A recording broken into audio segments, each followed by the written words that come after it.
Friends, Vindhya ಚಾನಲ್ಗೆ ಸ್ವಾಗತ ಸುಸ್ವಾಗತ. ನೋಡಿ, ಇವತ್ತು ಗುರುವಾರ ಇದ್ದರಿಂದ ನಾನೇನು ಮಾಡಿ ಪೂಜೆ ಸಾಮಾನೆಲ್ಲ ತೊಳಿಬೇಕು ಅಂತ ಬೆಳಗ್ಗೆನೇ ಎಲ್ಲ ಬೇಗ ಬೇಗ ಕೆಲಸ ಮಾಡ್ತಾಯಿದ್ದೆ.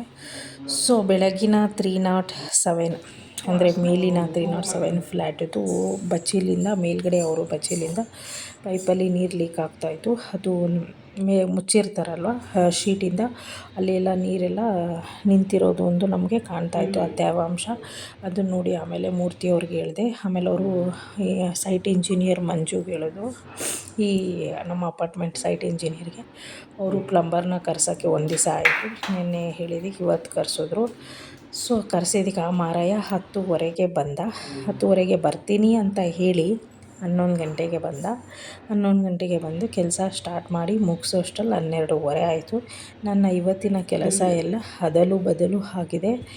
ಎಷ್ಟು ಕೆಲಸ ನಮ್ಮದು ಡೈಲಿ ರೋಟೀನ್ ಕೆಲಸ, ಈ ಥರ ಎಕ್ಸ್ಟ್ರಾ ಕೆಲಸ ಬಂದುಬಿಟ್ರೆ ಮನೆ ಕೆಲಸ ಅದಲು ಬದಲು ಆಗುತ್ತೆ ಅಂತ ನನಗೆ ಗೊತ್ತಾಯಿತು. ನಿಮ್ಮದು ಇದೇ ಥರ ಆಗುತ್ತಾ ಅಂತ ನನಗೆ ಕಾಮೆಂಟ್ಸ್ ಮೂಲಕ ತಿಳಿಸಿ.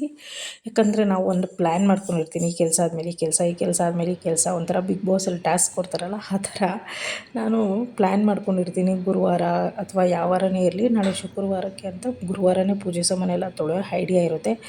ಈ ಥರ ಅದಲು ಬದಲಾದರೆ ಟೆನ್ಷನ್ ಆಗುತ್ತೆ ಅಲ್ವಾ. ಅಪಾರ್ಟ್ಮೆಂಟಲ್ಲಿ ಈ ಥರ ಸಮಸ್ಯೆ ಇರುತ್ತೆ ಅಂತ ನನಗೆ ನಿಜವಾಗೂ ಗೊತ್ತಿರಲಿಲ್ಲ. ಈಗ ಗೊತ್ತಾಯಿತು. ಮೇಲ್ಗಡೆ ಫ್ಲ್ಯಾಟ್ ಬಚ್ಚಲ್ ಲೀಕ್ ಆದರೆ ನಮ್ಮನೆಗೆ ರಿಪೇರಿ ಆಗುತ್ತೆ ಅಂತ ನನಗೆ ಇವಾಗೇ ಗೊತ್ತಾಗಿತ್ತು. ತುಂಬ ಟೆನ್ಷನ್ ಆಯಿತು. ಆದರೂ ಏನು ಮಾಡೋಕ್ಕಾಗಲ್ಲ, ಅಡ್ಜಸ್ಟ್ ಮಾಡ್ಕೊಂಡು ಹೋಗ್ತಾಯಿದ್ದೀವಿ. ಸೊ ನಿಮಗೂ ಇದೇ ಥರ ಆಗಿದೆಯಾ ಅಂತ ಒಂದು ಕಾಮೆಂಟ್ ಮೂಲಕ ತಿಳಿಸಿ ಅಂತ ನಾನು ಹೇಳ್ತಾಯಿದ್ದೀನಿ.